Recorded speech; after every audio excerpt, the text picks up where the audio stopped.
Hello, everybody. Happy New Year. We are back together, not on our regular time and place, but I am your host, Chantele Francis, with my co-host, Drew, here to talk about the most recent episode of the challenge, 38. Drew, how are you? Happy holidays. Happy New Year. Overall thoughts of this episode. Happy New Year. Happy to be in 2023 with you. I'm doing all right. I mean, today has been pretty decent. I have to send something back to a store, but I'm looking forward to talking about this episode. This episode was interesting, and I think I'll keep it at that. What do you think about this episode? It was interesting. Well, actually, what I think is the most interesting about the episode is the information that we learned after it aired. And so I listened to Johnny Bananas. He had Nelson on his most recent podcast, and As did I. I thought they spilled quite a bit of tea. Firstly, I won't say it on this unless you think we should, but Nelson did really say a spoiler, a really heavy spoiler, I would say. And then also really? we got some interesting information from Bananas as well as about how he thought this all went down in the daily. So yeah, I thought that all that was quite interesting when I'm looking back at the episode. So yeah, overall, I thought it was great to finally see the underdog. You're a dog, right? You're a dog. You're a dog. Are you a dog? Who's a dog? Underdog. I was rooting for them big time. I really wanted to see them get the win, but I'm kind of frustrated that it seems to be tainted by production interference. So, what is your thoughts about what Bananas has been saying and also tweeting about with how the daily went down? I have to agree with that. I think that either Jordan or Horacio, and I think it's Jordan in particular, missed the target and didn't necessarily even hit the outside rim of the target. But after letting this episode marinate for a little bit and reading some of the comments in my review and recap, somebody mentioned that maybe they didn't take into account or they didn't expect the helicopter to interfere with the targets as much as it seemed like it was. So maybe they were put an error of margin on either side. And then there was a couple of people that thought that Chauncey and Nelson didn't hit, when in fact Nelson actually shows him touching the side of the target as he was falling down. His feet touch the target, and to me, I think Chauncey definitely hits it.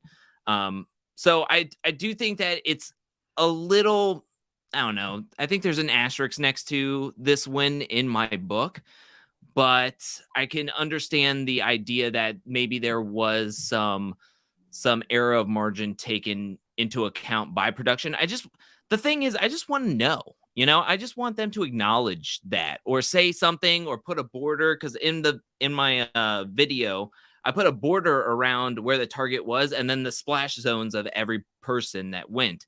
So it's like, I would like them to be like, well, you were kind of outside the target, but the target, the radius would have been here, but then it moved. And so I just want them to acknowledge it instead of making it seem like they're hiding something, with the way kind of Bananas is saying on his Twitter about, oh, well, we didn't get to see an aerial view. We didn't get to see a top-down view of them falling into the water. So that seems suspicious, which it can be seen as suspicious. So, well, for me, yeah, when I was watching, it's weird. When I was watching, I said to myself, oh shit, Jordan doesn't hit the target. Like, I said that to myself when I was watching it. So that was my initial instinct watching it. We didn't get the aerial view of it, and how they showed it even. It felt to me as though he didn't get inside the target, even with them seemingly trying to make it seem as though, making it more unclear. So my first instinct was that they didn't. And then they're like, oh, that they did. I was like, oh, I guess I didn't see that properly. But they convinced me that I was wrong with my initial feeling of he didn't hit the target. And I was like, oh, I guess they're going back, the same group. The underdogs are not going to win this one. So I do feel as though production went in for the better story. Yeah, it's never going to look good to have a Yeah. huge slaughter and have one team just be decimated by another. It's not great. It's not compelling TV. So yes, I understand for story and plot line, like, yeah, it's better for them to have allowed for this team to have won. But we're always talking about transparency. And Mhm. if that's what they're doing, maybe at least say that. Like what you're saying is like, oh, there is a margin of error just because depending on the time people are going, maybe there's going to be more movement in the water. The target's going to move a little bit. So we do allow everybody to have a little bit of a margin of error here. If they just said that, even if they're lying, just say that. That you can acknowledge that he didn't actually hit the target in the way that we were expecting. Yeah, exactly. And I do find it funny because some people are saying it in the chat, but I do find it funny when Bananas is the one that's kicking up the most dirt about production. When, I mean, he's done 21 seasons, and a lot of people say that he has benefited most from maybe production kind of doing stuff in his favor, or he's gotten the benefit of the doubt more times than not on his other challenge seasons. So I do find it funny when he's the one bringing it up on his own podcast and then kind of, I don't know, going to bat for Nelson. If Bananas would have been eliminated from this episode, I could 100% him. I would have seen him be like more like, this is unfair. But when he was like kind of out of the clearing, I was like, oh, why is he the one that's talking up so much? But Yeah. apparently he's wanting to be, maybe later in his career, he wants to be the man of the people now instead of being production's pet, maybe. Well, I'm confused by that, to be honest, because like you said, many times he seemingly has benefited from production allowing Mm. certain things to slide by or changing, the wording of things or allowing there to be two winners. So he was able to get a win. So yes, we've definitely seen many times where there's potential producer interference. So I am actually confused by why he would say anything, because a lot of people have been mentioning Mhm. like, oh, so Bananas is allowed to say something and production's not going to get mad at him, but Cara Maria is saying things about production and they won't have her back on the show. So what do you think about people comparing these two situations, and why do you think that Johnny's bothering to say anything? I think what my thought process is maybe this is going to be I don't know, maybe Bananas is thinking that he only has a few more seasons under his belt. I mean, he just took 2 seasons off. I think he was kind of coerced into another main season when he was about to make his debut on All Stars, which could have been easily his route to go with still getting some money, still getting some publicity, but not having to be away for, I don't know, 4 to 6 months in filming. So maybe he's thinking this could be one of my last shots to do any season. I don't know if I'm gonna want to do All Stars. I mean, he could be looking to maybe draw some crowd over to his podcast, which could be another way of staying in the challenge realm but not having to compete anymore. I mean, forget to that point. I don't know. He's not, he can say he's throwing challenges all he wants, but he's just not performing as high as he has been in his heyday and even in Total Madness. So I don't know. Maybe this is just isn't as fun for him, and he's taking that into account and kind of wanting to be a person of the people and have his podcast get more publicity moving forward. Kind of like with Well, I mean, Tyson and Survivor and his if he podcast. does have a podcast that kind of shows the secrets or like shows behind the curtain a little bit, because we know that's not going to happen Mhm. with Challenge Media or the official Challenge podcast. Like, they're all still very very production pet oriented pods. So if he's going to be the guy that has the insider secrets, I mean, I would listen to his over both of those. So maybe, okay, I can see that. We have some of our friends joining us today. Let's say Happy New Year to JL, who's going to be cleaning while we chat here today. Sam's excited, so were we. Hi, Willie. Yes, fill us in on the Bandits podcast. I don't have to listen to Johnny. I like Johnny's podcast. He's actually good. I think he's good. What are your thoughts about him? Scale of 1 to 10. I'm gonna say on a scale of if I would always listen or never listen, it's pretty much a 5 at that point where it really depends on who the person is. Who is ever his guest is, then I'm like, okay, I kind of want to hear what the guest has to say. I wasn't a huge fan of when he had Mariah on or Devin, but mainly because for Mariah's conversation, he spoke like, I want to say 75 to 80% of the podcast instead of Mariah when she was the guest. And I was like, I just want to hear what she has to say about Fessy. But he really was just like talking a lot in that podcast. And then Well, Devin okay, and but him were she just just so doesn't arrogant. talk though. I wanted more from her for sure, but she wasn't a great guest in my opinion. There was a point where she was getting I think she was a little nervous, but then there was a point where I felt like she was getting a little bit more like comfortable, and then he would like interrupt or something would happen, and then he would interrupt with a dad joke or talking about how sexy he is. And it's like, dude, we get it. Your guys are hanging out with each other a lot. You guys are dating. We get it. Don't have to keep on being like, oh, the sexy banana in the house. That's what you were. And then she's like, I was in the middle of a topic. She even got angry at bananas at one point, which I was actually very happy about because she was like not going to sit back and let him just take over, but he did anyways. So what did you think about Nelson as a guest? Your boy, Nelly. I think it was good. I thought he was good. I really wanted to listen to the Challenge Official podcast. I heard they were talking him up quite a bit, but I haven't been able to listen to that one just yet. But I thought Nelson did well. He's good. He's a good guest. I agree. He definitely was a good guest. I think that he knows his role in the challenge. I think that he's probably come to accept that he's most likely not going to be set up to win. I don't know if I can see him winning now. Do you see Nelly winning in the future? I think this was the best season for him, and he didn't get it. This was definitely his best season, and I think he's coming into his own. Like you say, I think he's finally figuring out who he is in the challenge and the type of competitor he is. But I thought at the end of this episode, when the big send-off that they gave him, I was like, okay, the challenge, it really likes Nelson. Like, they loved Nelson to the fact that, like, music, and it was like a motivational speak, like a presidential long, address. extended goodbye for him, and some could chalk it up to they were finally leaving. Like, there was two people that were definitively going. It wasn't going to be like, oh, they're going to wait in a hotel and wait to see if they're going to come back later on, like we were kind of doing with Kenny and Nerys. But I think that hearing that he's one of TJ's favorites is super helpful, that he's going to get on for like as many seasons as he wants, and maybe one season it'll be a good theme for him. He'll have a good partner or whatever, a team or whatever, and he can finally get that win. But it's going to take a little bit. He's going to have to train a lot more in the mental department, I feel. Fair. So another thing that they talked about on that podcast was how he was basically ghosted by Olivia. We've been I've at least been pretty interested in their story on the show. I like them together. They seem to be into each other to a certain extent.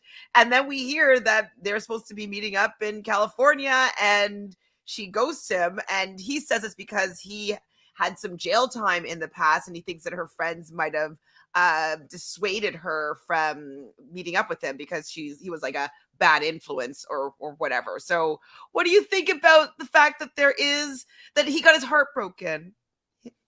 Poor Nelson. I mean, I didn't make it that far into the podcast, so that's pretty shocking to hear. I knew that they weren't together now, but I just didn't know what happened. I would like to hear both sides actually talk about what they were feeling. I'm sure we're going to hear about it at the reunion. I hope it's not about his past jail time. I don't know what he went to jail for, but he's not done anything to get put into jail in quite a while, I feel. Oh, it was a long time ago. And I don't know so if I it was hope like it's not jail, but yeah, hopefully that wasn't the situation, or I don't know. I would like to hear both sides to actually get because it sounds like he's speculating what happened, and I would like to actually hear what her side of it is. But it's frustrating because they had a nice send off with each other too at the end. Yeah, and like I believe he was like looking forward to seeing her, and then like they weren't able to meet up, and he was gonna go. She wanted him to come meet up with her in, where's she from? Alaska? Is it Alaska? Yes. And then then they changed the plans. His sister wanted to go somewhere else, and so it was going to be a girls' trip to somewhere tropical, I believe. And so he wasn't invited to that. So I think that was where she's trying to shake him. And then she's like, "Oh, I'm going to be in LA." And then she never messaged him. And Nerys ended up messaging him, being like, "You know that Olivia is here, right?" And he's like, "Well, she never messaged me and told me that she was coming." And so it was just kind of like she kind of dropped him a little bit from what he said. So hopefully we'll get to hear not hopefully, because I don't want her to be eliminated, but we get to hear her side of the story shortly. Fingers crossed. Hopefully. Fingers crossed. M says, anyone saw Amanda hitting at returning next season? I haven't seen this. Have you? The only thing I saw of Amanda was she was on Twitter asking what the tea is in the challenge. So she was just asking what's going on in the challenge. So I didn't know that she was hinting about returning, but interesting. Very interesting. What did you think about the 2 cameos that we received this episode? So we see Nelly T, and obviously I knew that he was most likely going home as soon as we saw Corey on Skype. So Corey basically was being like, "Hey, get out Bananas and Fessy." And then we also see Jordan having a soldier friend of his that he does philanthropy with on his Skype call. What did you think about both of those? Very interesting. I thought it was, I don't know. I think they should have had Corey described as something else than Nelson's friend. Like they could have said challenge vet, MTV star, anything. Like we know who Corey is. Yeah. So to say like Nelson's friend just seems like, where did that come from? So just getting a phone call from back home is normally a bad thing. But then I was very confused because both Jordan and Nelson both got phone calls from back home. Now, if they were on the same team, I would have been like, instantly, they're going in against each other. Mm-hmm. But seeing that Nelson got a phone call and Jordan, it kind of left me like wondering, okay, what could happen? But then once Nelson's team lost, I was like, oh, it's over. It's done. And the whole Fessy thing was just going to unravel itself. It's very sad. Pretty much. Well, there's obviously more to talk about this episode, but you want to get into the rankings and then see what needs to be said as we go through the rest of the cast. What do you think? Okay. Okie dokie. Let's do it.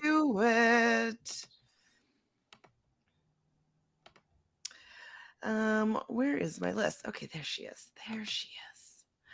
Okay. Do we have any new tiers that we want to bring into the mix? What was going on this episode? I don't know if I want to say it out loud, but oh yeah. Okay. Yeah, I don't think that's I don't know if that'll be good. I think that would get flagged by at least the bots. But I know what you're talking about. Not negotiating with certain people. Yes. Yeah, I've been staying away from that on my own channel, saying the whole thing because you never know. I don't think anybody who watches the challenge would get like super offended because it was Jordan who said it and it was funny at the time. But out of context, I mean, YouTube could just be like, no, that's not it. Yeah. We're not talking about that. And it's like, okay. YouTube God. Okay, so we're gonna leave other thing. Yeah, what else happened? Missed the target. Should we just change one of them to that? Literally underdogs. Underdogs could be decent. We could change scapegoat to underdogs just to do a different animal. Scapegoat. Okay, we could do underdogs just to change it up. Is it one word? Sure. The superhero dog is one word. Okay. Underdog. Perfect. Chat, is there any other tiers that need to be swapped out potentially? To see if anybody wants. Missed the target. It's funny though. Should that be This the is final? that's actually funny though. I don't negotiate with certain people. um Should any miss thoughts? the target be the eliminated, like the definitively eliminated contestants? Oh, yeah, new complete new tier. Yeah, because forgotten but not gone. I mean, Nerys and Nelson are now gone, Gone. like So miss the definitively target. They gone. literally missed the target. Miss the Okay, let's target. I add could another see one. that. Let's add a row below.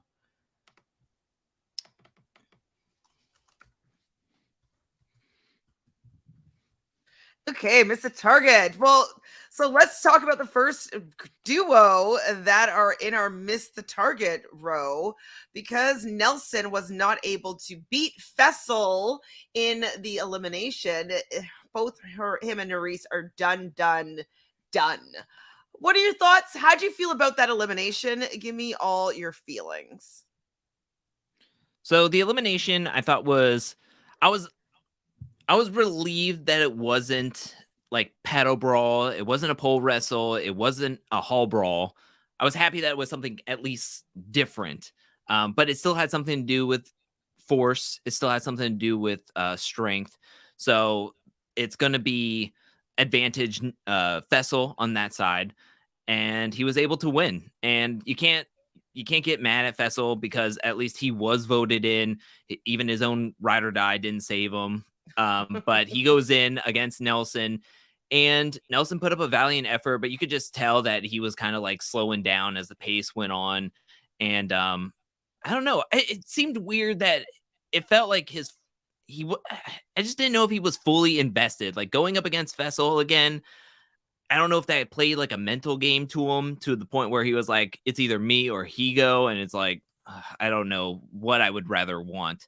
And it was just a really bad showcase. And then all the decisions he made at the beginning of this game just came back to bite him. I mean, with Amber wanting to vote him in, Nani wanting to vote him in, and then who was the last person that wanted to vote him in? I can't remember. Mariah didn't Well, vote she him in. didn't. She didn't vote him in, Um, which there was one was more it person. Horacio?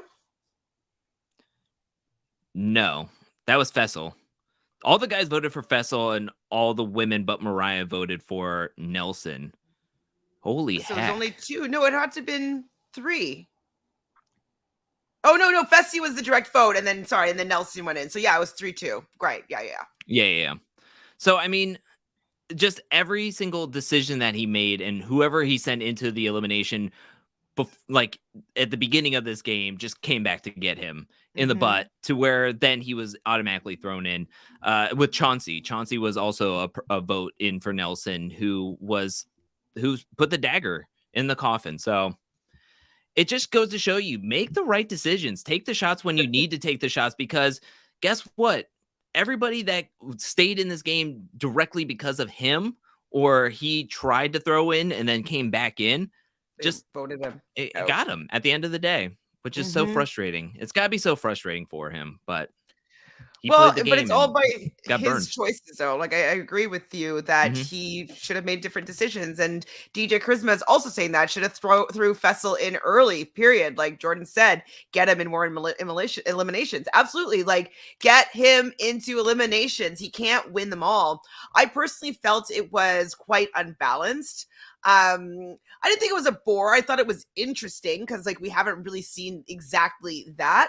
But I was originally excited that like, ooh, they have to like untangle some chains.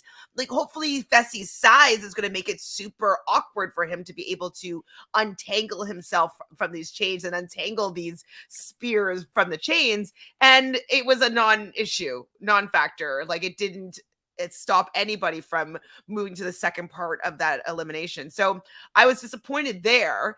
And then yes, I think that Fessel did a great job. He showed up and he was excellent at that elimination.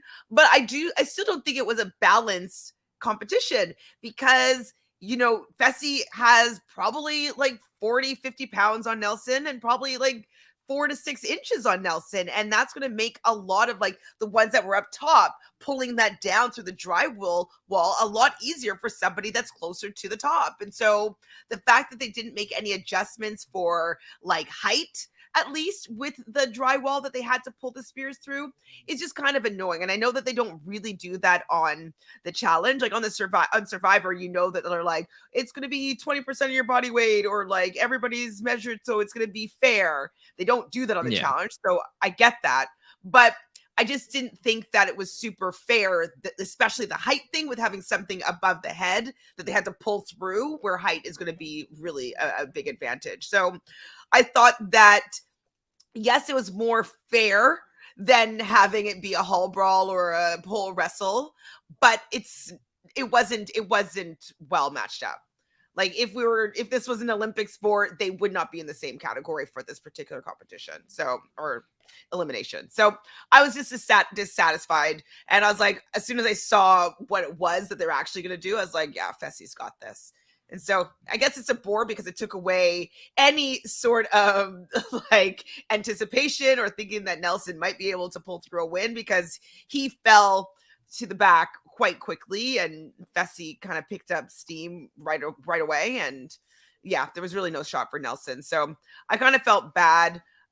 Somebody else here in the chat was saying it was a missed opportunity for these puzzles. Like, why can we give them doing a puzzle elimination? Come on.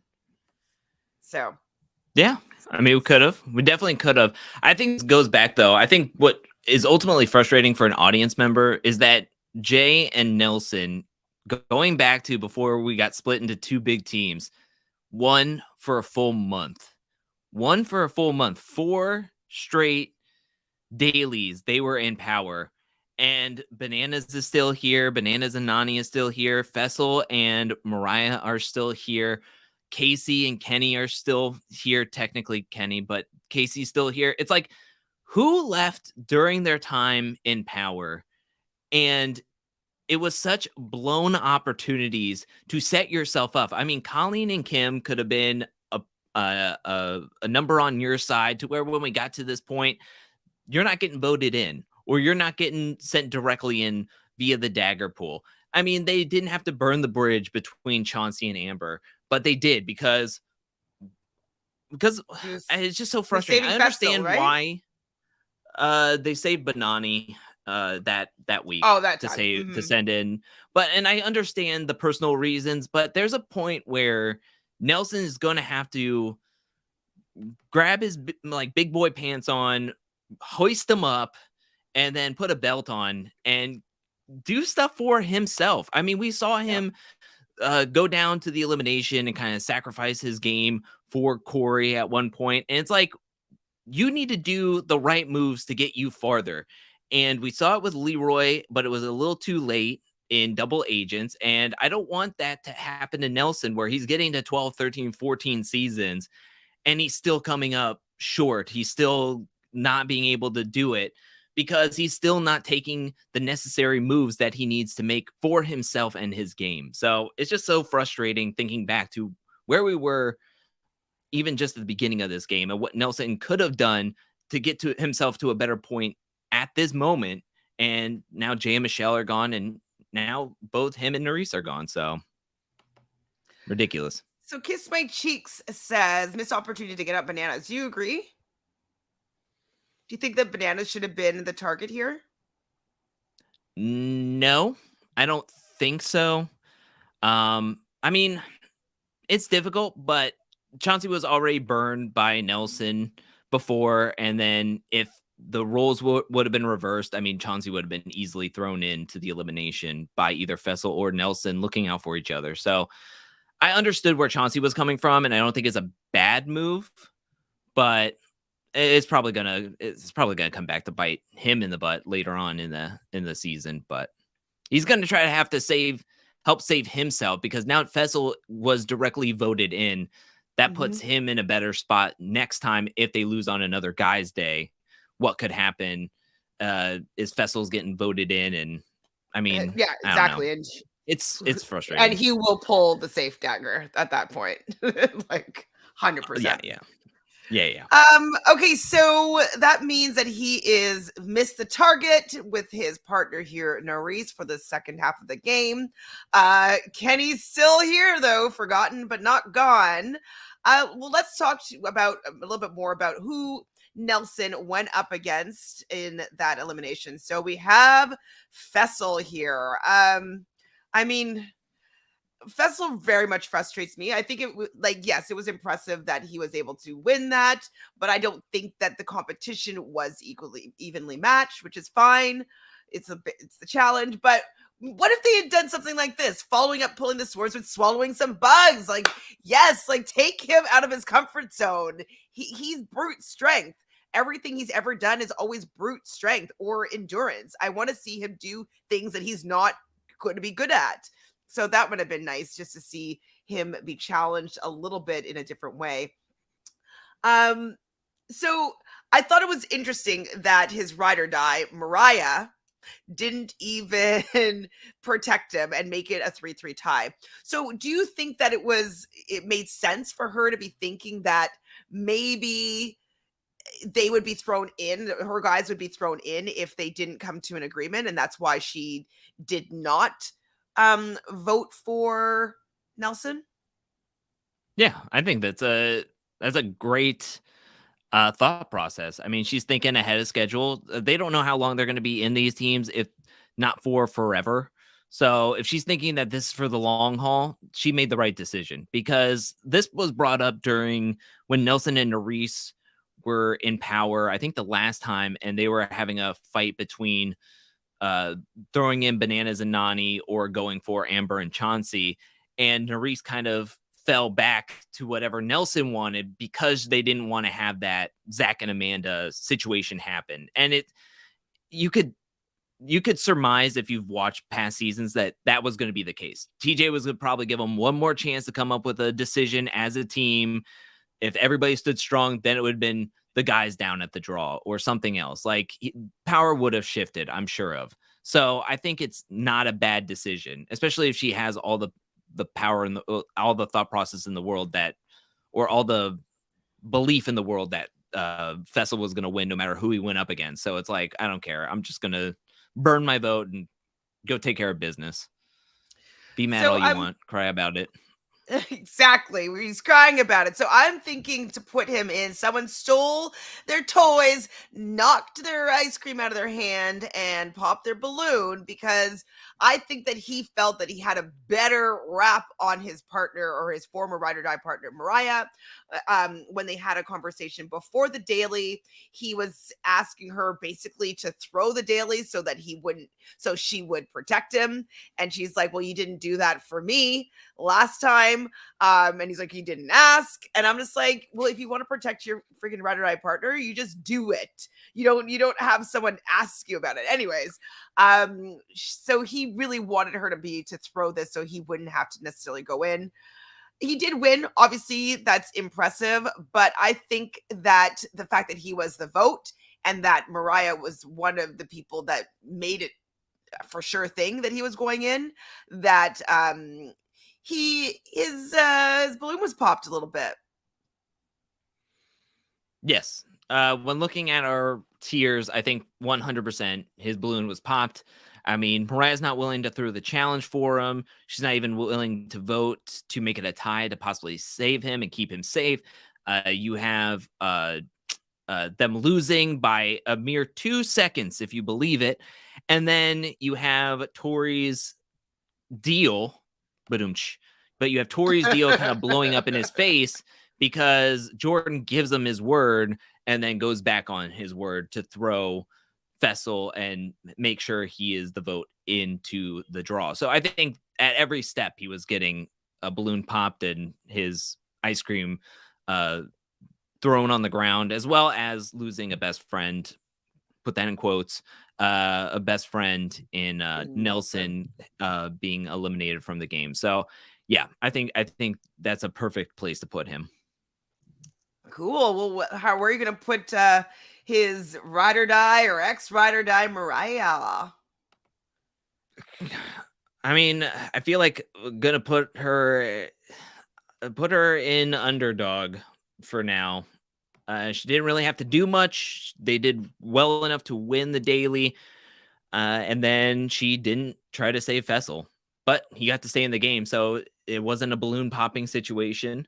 So that's good for her. But other than that, I mean, I guess you could make a decision for the Clark's Furniture Company. But as of right now, I would say underdog. Okay, I'm just gonna throw this out there. I do feel like underdog is a pretty decent position for her. I would assume that she very easily could be the vote. I don't know if Fessy will be protecting her. If that's the case, if they want her gone, they will, he will just let them go for her if they win the next daily. So I do think that underdog position does suit her. But I wonder, what about stirring the pot for the fact that she made this decision that she wasn't going to throw in, or that she wasn't going to save Fessy here? It's going to cause some problems. Definitely between Fessy and how Fessy's going to react and how he's going to treat her moving forward. It might not be better for their relationship, but it could be messier. So, what do you think about stirring the pot? I could see it. I mean, they did win this past week's episode. I think she has a fighting chance if she were to go into elimination, possibly winning and coming out strong. I mean, she did combat him when he asked her to throw it, and she kind of threw it back in his face. Technically, though, the one question that he got wrong, and that was because it was so. I mean, they About didn't her? win because of him. It was more Nelson kind of losing it for Nerys and not keeping her safe.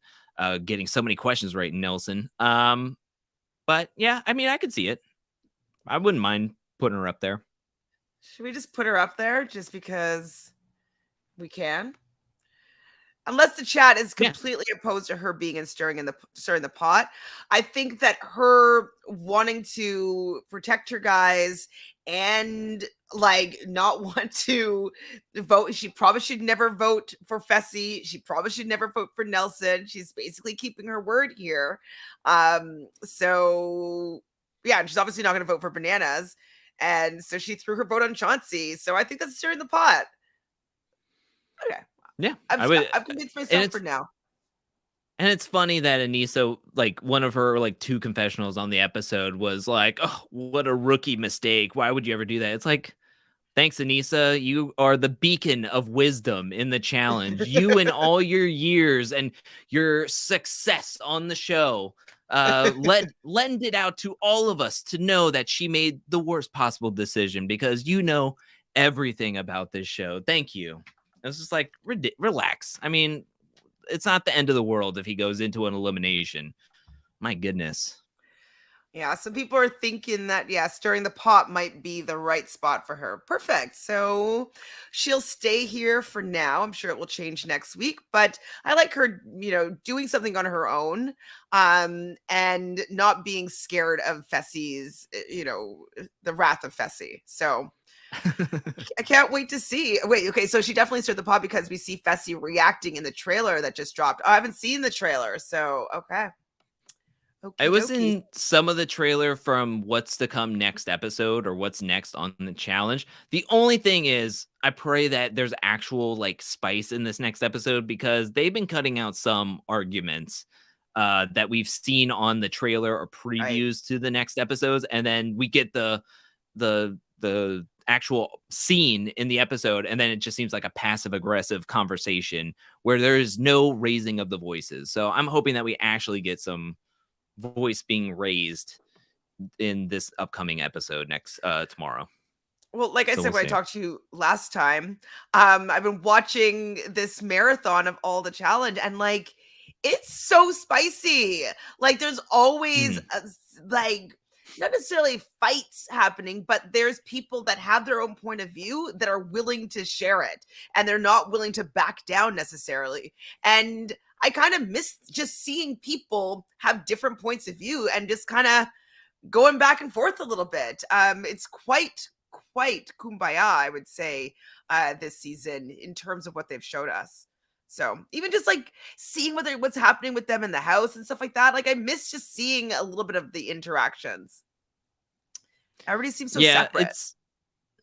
it's the I think it's all the personalities and all the bigger personalities kind of leaving the game early to where the house drama is just funneled into one storyline because it is the Mm, spiciest. Um, and that's the Tori and Jordan stuff. And then everybody else is kind of off in their own world. Bananas is hanging out with Mariah the whole time. Amber's hanging out with Chauncey. Casey is hanging out with Nani, and Horacio and Olivia are somewhere. We don't get a whole bunch of them. So it's like, I don't know. It's just like there's no real fights to be had. So right. everybody that was spicy, like Nerys and some of the other people that kind of left early, are kind of just like, I don't know, it just dissipates. And once the dust is settled, it is just Tori and Jordan as the quote unquote house drama. And according to my comments, people are getting a little bit tired of seeing the same two people going after each other over and over and over again. But like you were saying with the house stuff, what else is there? It's really Well, there might nothing. be more. We Really just nothing don't going get on. to see it. Gosh, Um, I pray. we can only hope. But I think that the fact that there's so few people in the game right now that we're not really going to get any other real drama. Because it's usually like, oh, you're going to throw me in kind of drama, like, or what I just watched, Vendettas. I've been watching a few episodes of Vendettas, and like when they didn't allow Natalie or any women to be in the troika, and then Natalie was part of the winning team and the previous troika, and then they just voted her in, and then Cam took her out. Like that's some drama that I want to see happening, like strategic drama.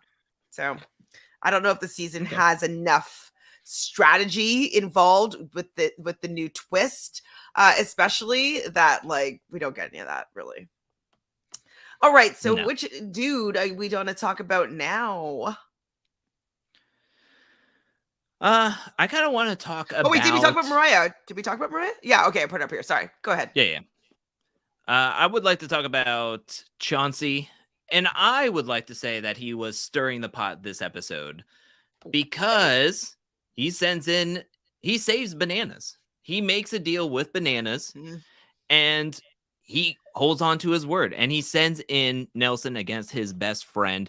And that was the move to do all along. We even have Devin trying to save Chauncey with his Operation Save Chauncey, gaining points with Amber. And it to me, he could have done the easy thing and just been like, oh, Bananas is the champ, I'll just send him in. He didn't really need to stay to his word. But then coming back at it and kind of forcing the two best friends to go after each other, again, quotes and best friends. But I would like to say he was stirring the pot this past week.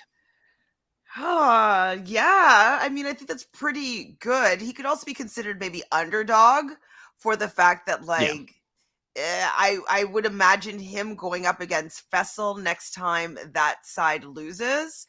Um, do you think that he would be the vote, or do you think that they would go for Fessy if that's the case? I think that if they were to win on another guy's day, that it is smart for uh the men to still vote the way they voted this episode, because they've already kind of set the pathway. They've already crossed that line. Why not just do it again? Why say Banana's full name? Why say Chauncey's name when you've already kind of thrown Fessy in there? And the more you can send him in, kind of like what Jordan was saying, the more you send him in, the more chances of him possibly losing. And what if it is a puzzle next time? And oh, then he's going up against Chauncey and Bananas, and that's maybe he stands a chance against them two. But you never know what the elimination could be. And I think that's where it's like, okay, we should pretty much hold fast to sending in Fessel. Now, do you think that Chauncey would demolish Fessy in physical elimination? I don't know how tall he is. Fessy's got that height. He's it's difficult because if it's gonna be a hall brawl, I mean, he's gonna have a height, probably a weight advantage, and then he's also gonna play dirty, which Chauncey I don't think would play dirty, but he is the Division 1 athlete, I think I remember reading, or Division 2 athlete. Um, and I think that's better than East Tennessee, wherever of Chattanooga, wherever Fessel played his tight end career. But we'll see. Hi, Matthew. Matthew says, I bet if Mariah's team wins again, they'll throw in Chauncey because Bananas will be scared of Fessy and everyone is protecting Bananas. Yeah, I guess then. So if Bananas does like doesn't get safe, he just go in against Chauncey, which he might feel more comfortable with over Fessy. I Well, I I I don't agree with you. Go ahead. either way, I think that's a difficult one for Bananas. I think he would just rather Fessel be thrown in and then pray that somebody gives him a tip on where the safe dagger is. Like, please just let me pull first. Yeah, he's definitely pulling the safe dagger. I don't see Bananas going in against either Chauncey or Fessel at all. Yeah. I think I have to agree with you for what he did this episode. I don't think he's queen for the day. Obviously, he was put into the last position for dropping from the helicopter because him and Nelson were the worst swimmers on the team. So he can't really be queen for the day there. Suffocating and Cake, he's not well insulated at all. I know Devin made it seem as though, they're protecting him, but they have their ulterior motives. He could be underdog just for the fact that he's most likely going home next guys day. I think he understands his position in the game, and I don't think he's built for comfort. So yeah, I think stirring the pot, I can have him there. Sweet Oh, deal. let him be there. But what about his girl, Amber? Oh, where am I going to put Amber? I don't actually know. She's always so hard to place. I think that I'm going to put Amber in the underdog position because as much as they won this episode, I still think that, well, the other side, do you think the other side is going to protect her or protect Mariah? I think Mariah has a better shot of being protected because she has Yeah, Fessel and Bananas. Bananas, where Mhm. Amber doesn't really have Just has anybody, Chauncey, honestly. who definitely will Yeah. not have any pull, really. So yeah, so I think Yeah. she's in the underdog position. I think that she may be the vote. Yes, she might go up against Mariah, but I don't think that she's going to be the vote. Or I do think that Amber's going to be the vote. So yeah, I think that that's where we're going to put her. What do you think? Agreed. 100% agreed. I can't think of anywhere else she would go. She didn't do anything. Um, yeah, she's not built for comfort because she's capable of winning these eliminations and her win record is pretty good. But she hasn't really done much this episode anyways. Other than oh No. my god, you're not gonna send in my man? Yay. That's it. Okay, I guess I'm choosing next, aren't I? Oopsie. I think we should talk about how about built for no, we're doing guys first, sorry. Let's talk. No, they won, so we won't talk about them. Let's talk about Bananas. Let's talk about him. Did he do anything this episode? Is he built for comfort this episode? What did he do? Nothing. That's the silence. It's like he did absolutely He nothing. I can't think of what he he's done made this episode right now. Deal with I Horacio? he made the deal with Chauncey to That's what I stay, meant, and sorry. Yeah. then he didn't get any votes down on Mhm. the floor. He was the only person that didn't get any votes. Okay. I think that just shows that he's super well insulated in the game. I mean, he wasn't even on really anybody's radar, even with Devin kind of calling him out during the deliberation Seven-time champ. interrogation. Yeah, and he's just And also Corey throwing called him out too. yeah. And the thing is the interrogation is such a boring part of the game in my opinion now because nobody says anything. Nobody says a case for them. They get asked questions. They say vague answers. They go talk in circles. They just say, I don't know what I'm going to do. I don't know what the elimination looks like. I don't know who I'm going to pick, blah, blah, blah. Why do we have to see that every single week if it's the same daggone thing? At least Bananas was like, Fessel is good. Throw him in. And he's the only person out of like the last few weeks that has actually said a name in the interrogation, which I was at least appreciative of. But I think that the way he didn't get a vote and getting the move to make a deal with Chauncey, I think it just shows that he's insulated, like all So get out. I mean, a 7-time champion, he's hanging out under people's noses at this point. Ridiculous. Yeah, I mean, it's pretty wild that nobody is really looking at him, even when people are like, "What about Bananas?" And Bananas is like, "I sucked this season. Like Fessie's outperformed me in every single daily this season," and that's true. I do wonder part of it is him not being able to perform as well as he has in the past, but also I do think that he's not trying as hard as he has in the past, because he even said on his podcast that there's no incentive to win, especially when you had to nominate 4 people. So he just stayed insulated and didn't win. So yeah, there was no reason for him to put in any effort this season. So, okay, I'm assuming suffocating and cake is where you're thinking he should go. Yeah, I'll just throw that out there. I'm fine. I was just being dramatic with Built for Comfort. But yes, I do think that he's in a good place. Nobody seems to be looking at him. He has another week to be able to most likely protect Nani, and probably Mariah, which is really good for him.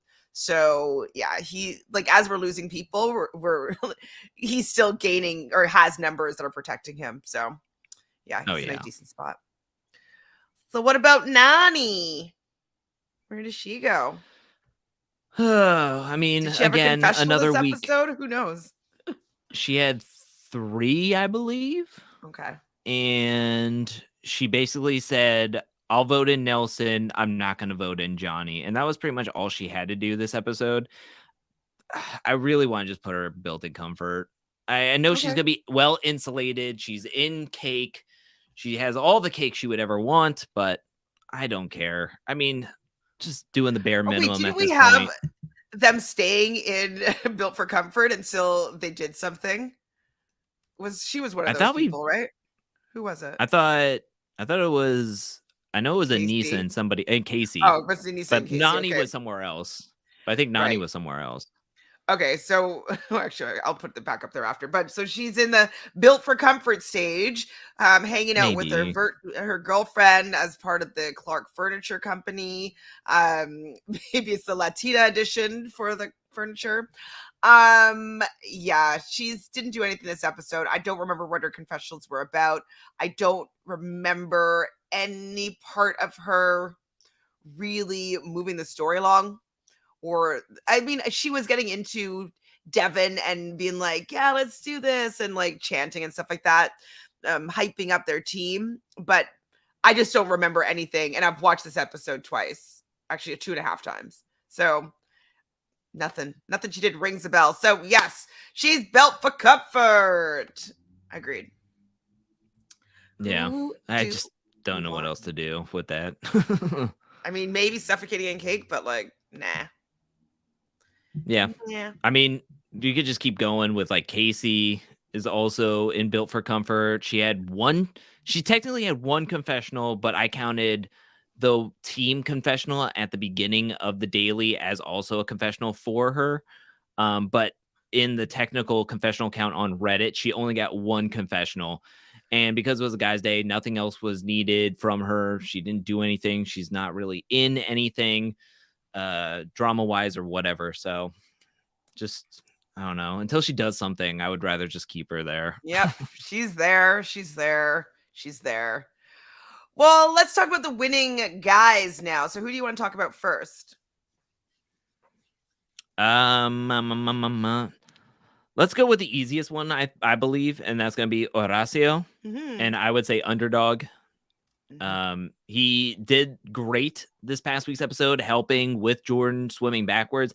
Now, I will say that if Mariah and Nani could have just held on for a couple of more yards, I mean, it would have made more sense for Horacio and Jordan to fall first and then swim up to the women who are closer to the platform and then help push them in. I think that would have been faster if they would have been able to do that strategy, but maybe they didn't know how long they were going to be able to hold on for, but I digress. But I think that he did well. He was a great crew member. He was a great dog to help out the cause. But didn't really have to worry about anything, really didn't have to do much. And if they were to lose on a guy's day, he's going to be the vote to go directly in. So we'll just see.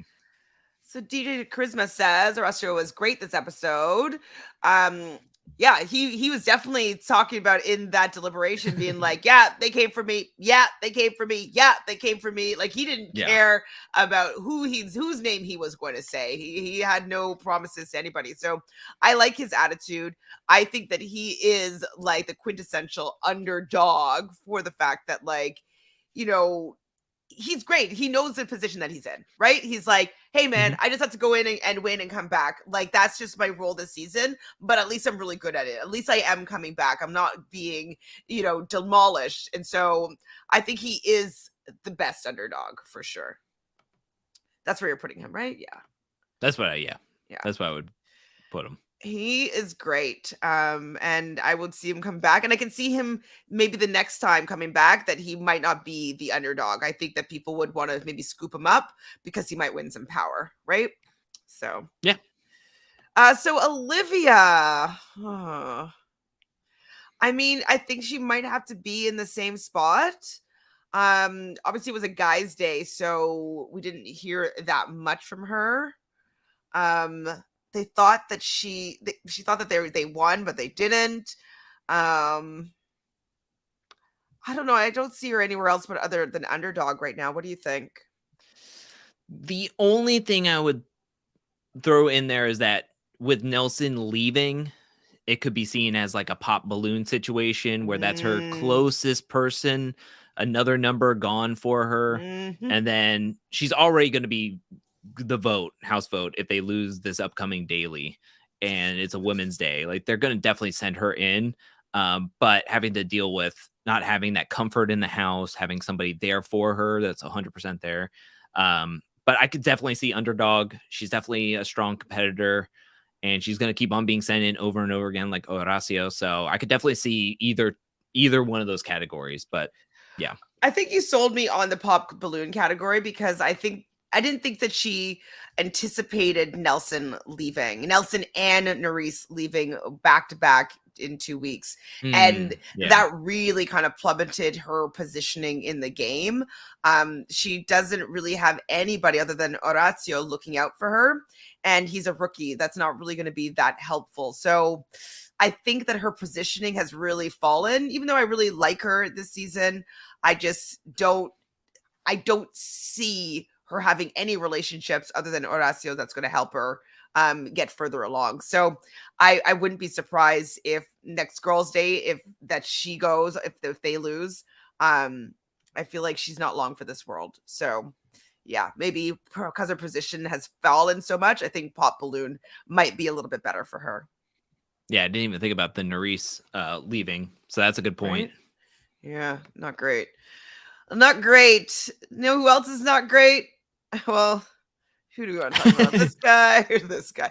Let's talk about Jordan. Now, I love the fact, sorry, anybody that's a Fessel fan, I love the fact that he went back on his word with Fessel, like minutes after he just made a deal with him, saying, I would never say your name. And then I think he was always planning on saying Fessel's name, but then Tori just really put the nail in with like her ultimatum. And he just wanted to do it out of spite. But I don't know where to put him. Is he suffocating in cake? Is he queen for the day for like making such a funny move? I think he's going to be stirring the pot at the front of the pack. That move was definitely pot stirring worthy. We saw him having a fight, basically a domestic dispute with Tori at the zone.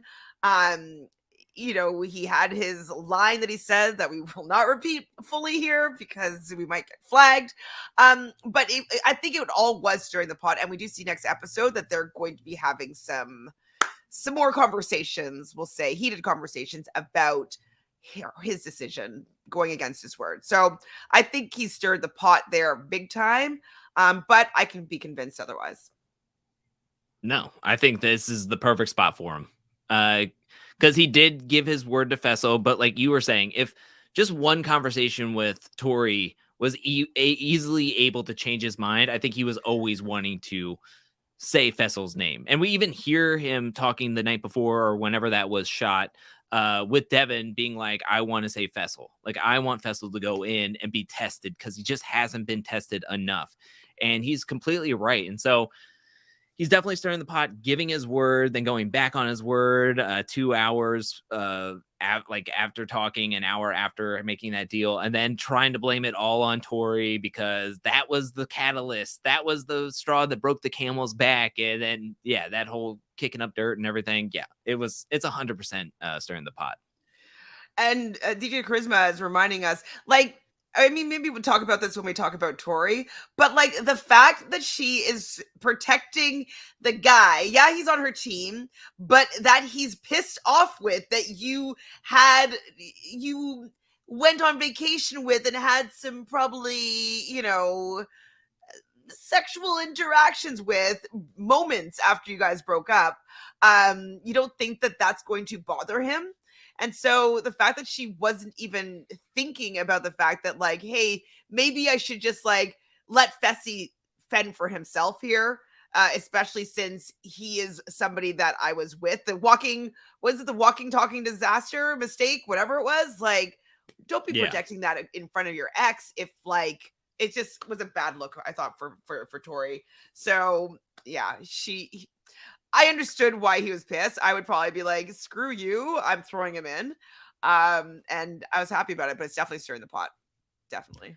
This was exactly copy for paste what happened the week prior with Nerys being the vote, where yes, Nerys should have been the vote because she was a jack of all trades. She was the best overall woman competitor on her team. And so it's like, there's definitely going to be that hint of like a personal reason to vote her in because of the whole Jordan situation, but there's also game strategy behind the vote as well, which is, you could say that with Jordan's vote this episode. Fessel, everybody was saying Fessel's the best guy on that team. So it's like, there's a strategic reason why we should vote him in, but then there's also that hint of personal reasons why I want to vote him in and see him walking out the door. So it's like, come on, Tori. Like, it's the same thing. You can't get upset.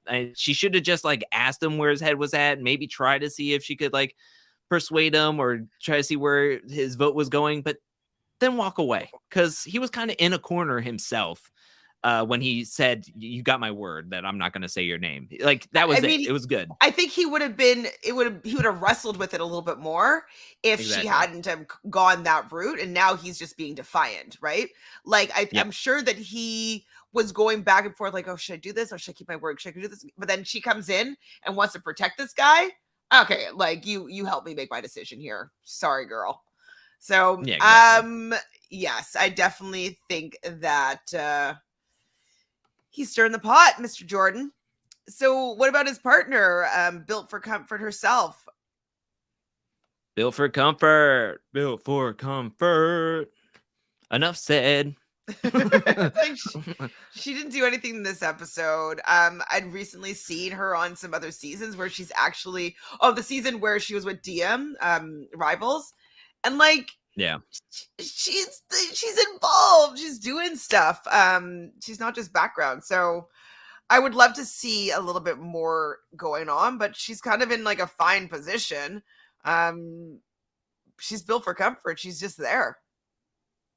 Yeah, I mean, Lord. Yeah, she got this be on the her own floating dock, her special floating dock with Olivia on the other side, and that's it. That's all she did. She didn't even get to ride on the helicopter. Brutal. Just get to swim. Brutal. Oh my god. Yeah, hasn't done anything. Nothing. Nothing. Enough said. Okay, am I picking next? I guess there's only one team to pick. There's only one team left. Do you want to talk about Devin or should I? I could talk about Devin. I think that Devin should be queen for the day.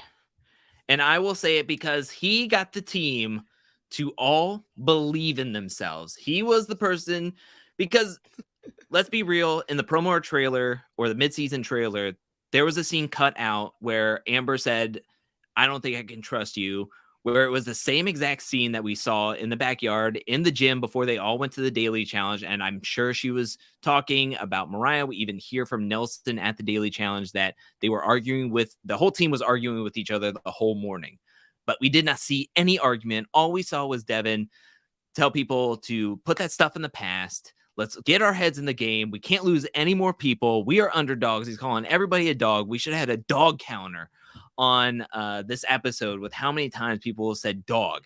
And he was able to get this win, which I think he benefits the most out of this win, because if he doesn't pull that safe dagger, he is either the vote going into an elimination or he's getting said to get set into elimination, and he's either going against Horacio or Jordan, which is either side is not good. Nobody wants to go up against either one of those guys.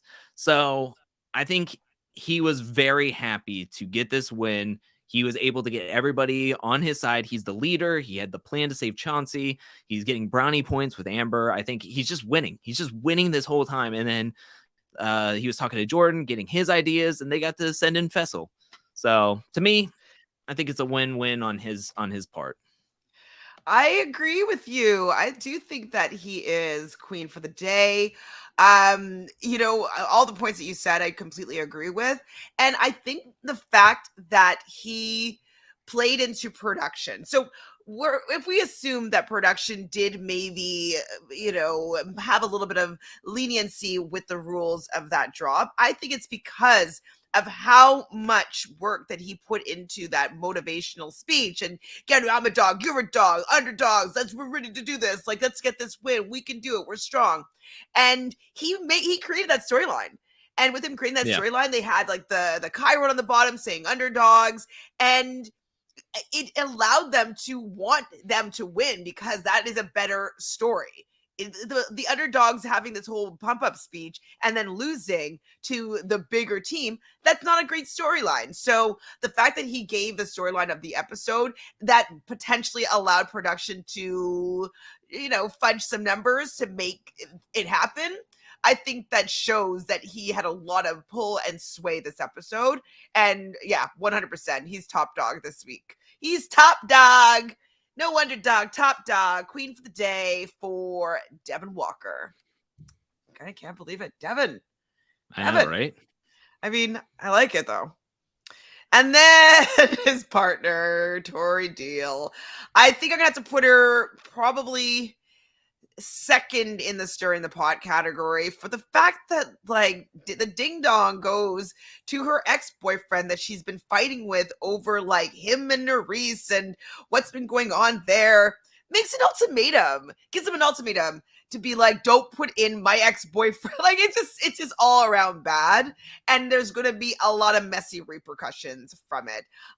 So if I'm giving Jordan credit for stirring the pot here, I have to give Tori some stirring the pot credit as well, because she actually, maybe even ahead of him, because she was the one that instigated that entire kind of switch of, well, I mean, she went and talked to him when she didn't need to. So,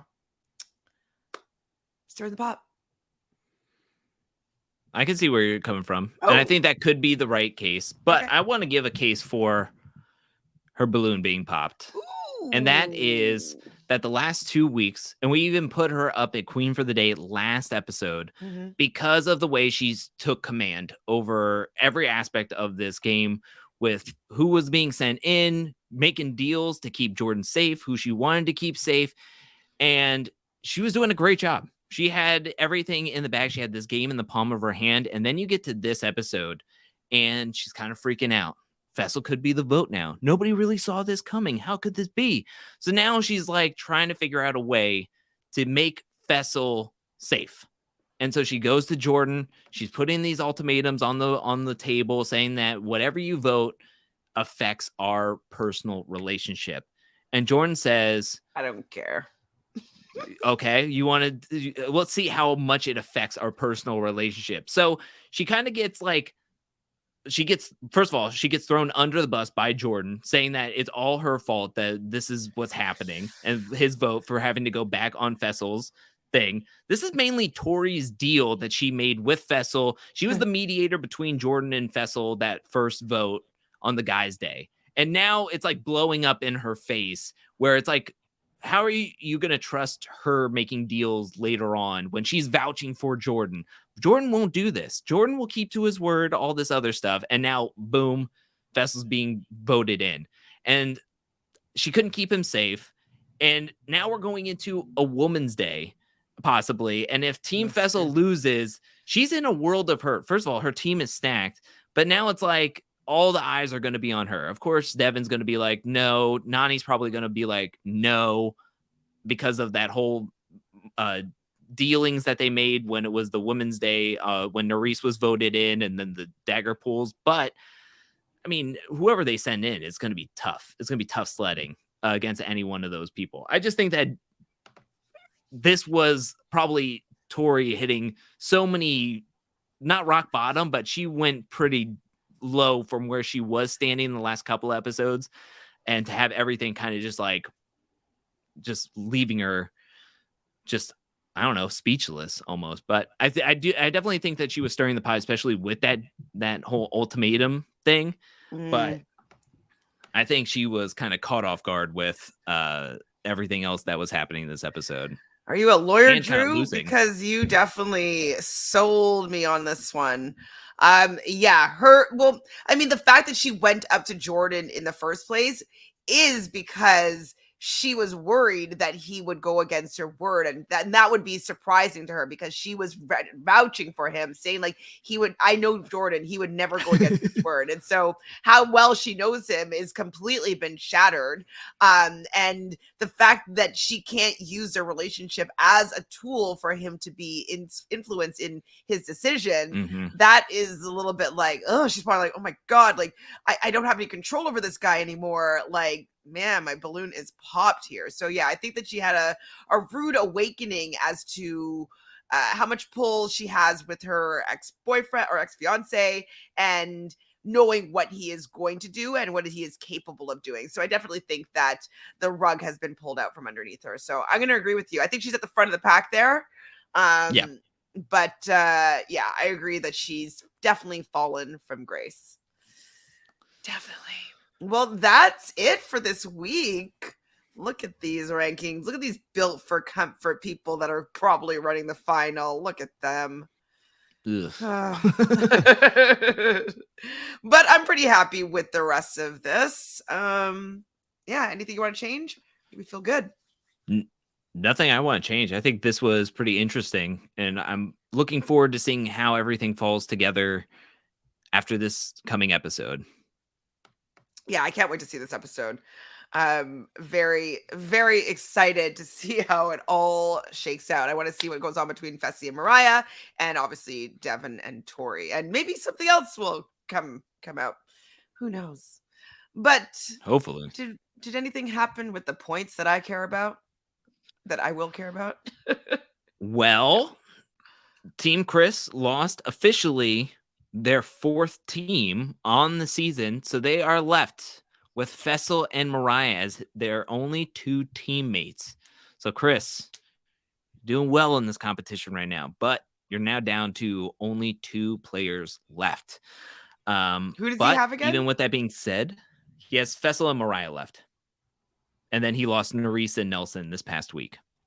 But even in saying that, Fessel had a ton of confessionals this past week, got a daily win, and he is still in second, where you, Chantele, are in third place still, but you've got over the 400 point mark. You have 405 points. Banani is, of course, your number one team with 152 points. Your second team is Amber and Chauncey with 124 points. And Casey is 53 points. as Casey's the only person left on your in that squad, but Kenny is lagging behind, and we'll see what happens there. Team Chris, like I mentioned, is in second place. He has crossed the 500 point mark though with 514 points. Oh my God, I'm He like got 58 100 points this past below week. the second place team. That's so embarrassing. I'm never But doing this like again. I said, he only has Fessel and Mariah left, but his number one scoring team is Nelson and Nerys by a long shot. 188 total points for them is rather incredible, but that's where their whole story ends, and I am still in first place. No, I don't want her to be eliminated because I need points when I can. I need them. I need as many points as possible. Matthew's like running the final, or in Anissa's case, like walking the final. Hilarious. Dan, well, you're pretty late. But I did enjoy Traders UK. Both Traders UK and Traders Australia were excellent. I think it was definitely the best new series and new game format that has come out in a while. Yeah, 53 points, and that was her and Kenny. Okay, but now it's just her. Yeah, for majority. But this is her and Kenny for the whole season so far. Oh, it's embarrassing. With Benani and Chauncey and Amber, I think you can make a comeback. You're rooting for me? I don't think so. Drew doesn't even tell me how far ahead of me he is. That's how far ahead of me he is. So I don't see that happening unless he loses everybody, and then I just like only have people that are winning. But I don't see that happening. But we have a little game. It's pretty easy. Not easy, but it's not too convoluted. It's going to be quite short.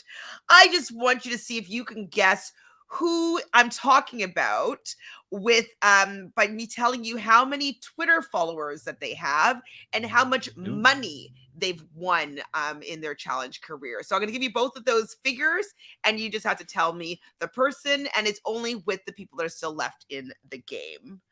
Okay. I don't even think I put Nelson on here. Okay, so okay, I'll start you off easy. Who has 63,000 Twitter followers and has won $455,000? Oh, okay. I thought you were going to say like $455. I was like, what? Somebody won that low? 455,000, 63,000 followers, yeah. Devin. Devin's won $455,000? Didn't they give him a ton of money last week? Or is it Casey? Is that Casey? Sam gets it correct. It's Amber. Wow. Has won $455,000 so far. All right. Who has 0 Twitter followers and has won 0 money? 0 Twitter followers? Mm-hmm. Or doesn't have an account that I could find. Oh, okay. And won 0 money? Kenny? Well, he's still kind of in the game. He's probably in that category as well, but no, not him. I'm sorry. I was doesn't have an account. I know Olivia has an account. I know Chauncey has an account. I know Mariah has an account. Horacio? Yes, it is Horacio. Okay, doesn't cool. have an account and hasn't won any money yet. Okay, super easy is this one. So who has 348,000 Twitter followers and has won $1.184 million?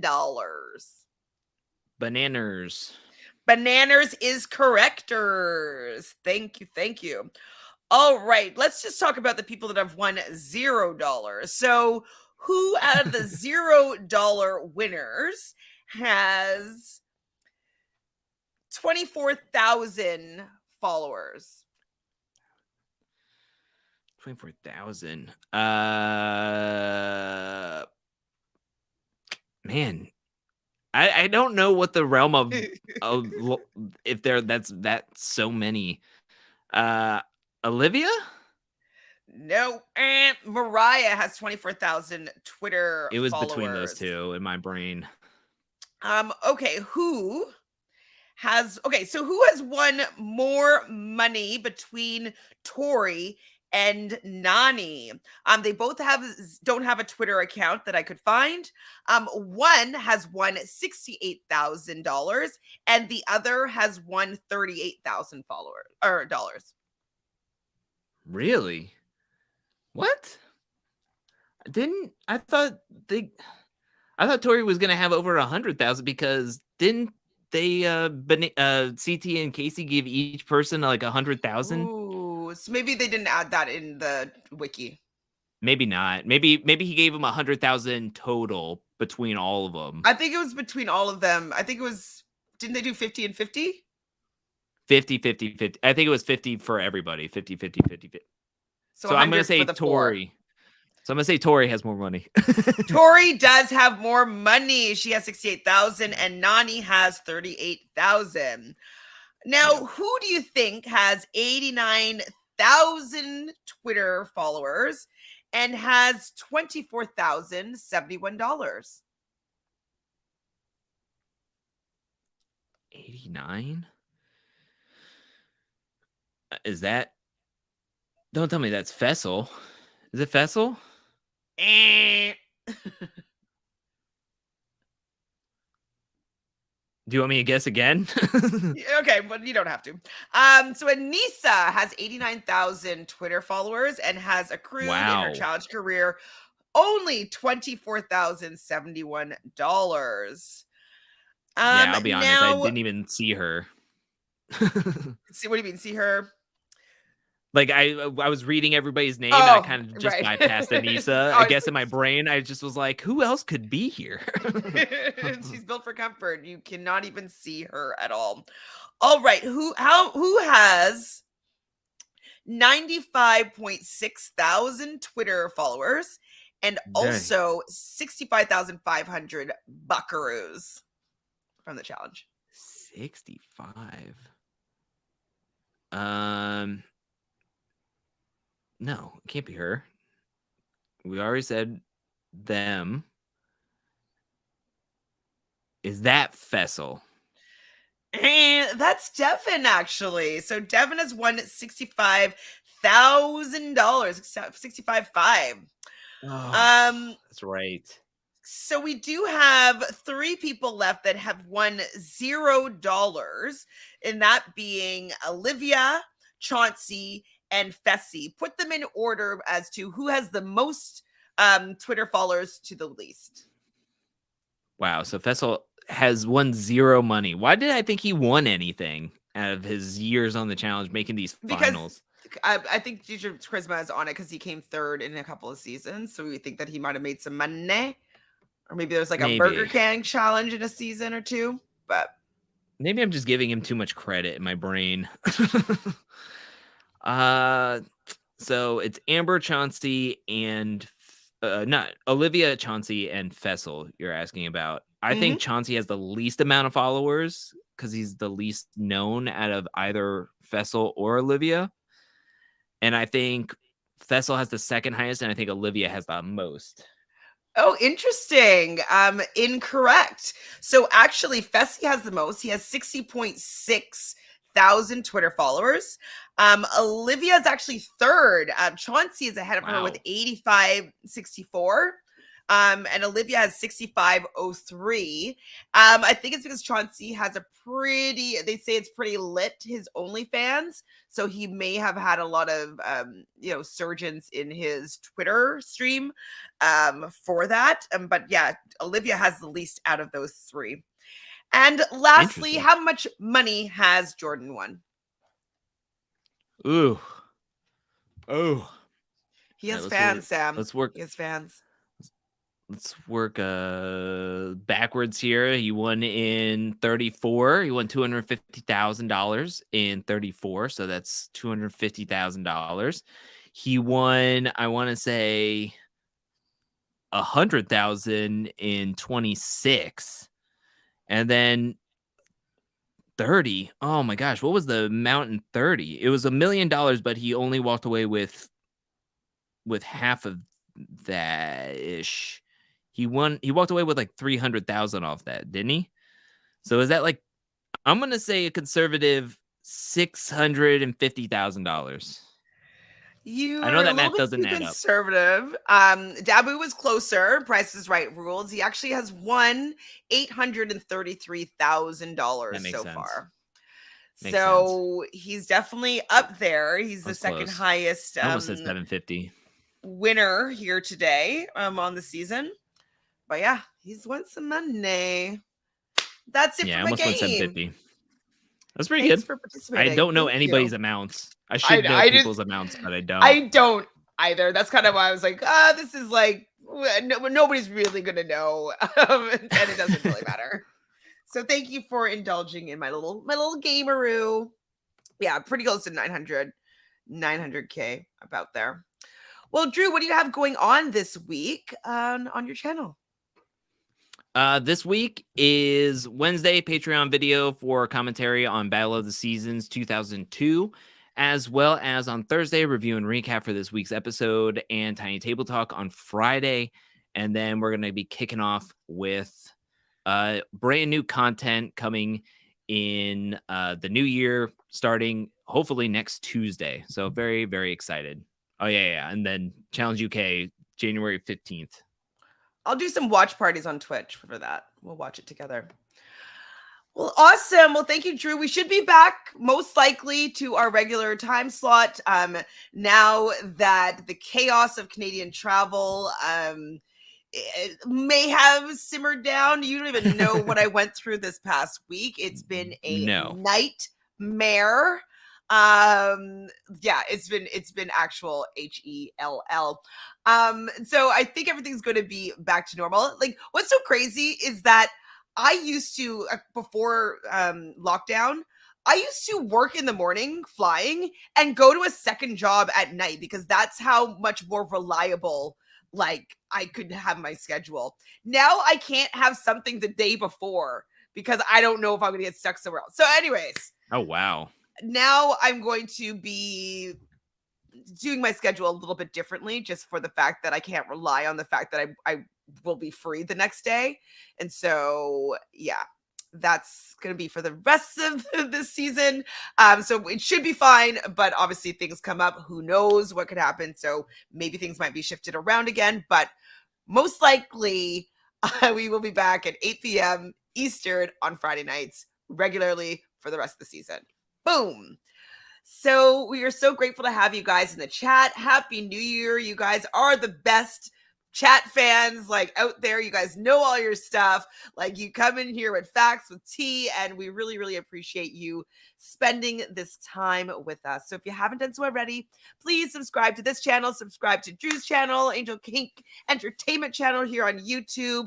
Like this video. And what do we want to know from these people? People were mad at me for having Fessy be the person that we talk about. They're like, you guys talk about Fessy too much. And so what do we want to have to chat about in the comments? I have no idea. Okay, I want to hear your opinion on Bananas being able to call out production and not seemingly having any sort of repercussions from it. Yeah. And it seems as though Cara has done similar things, but production is not forgiving for her. So let me hear your thoughts and we can further this conversation along and maybe we can get a new perspective as to what's happening out there. Other than that, enjoy watching the episode tomorrow, and we'll see you guys again on Friday.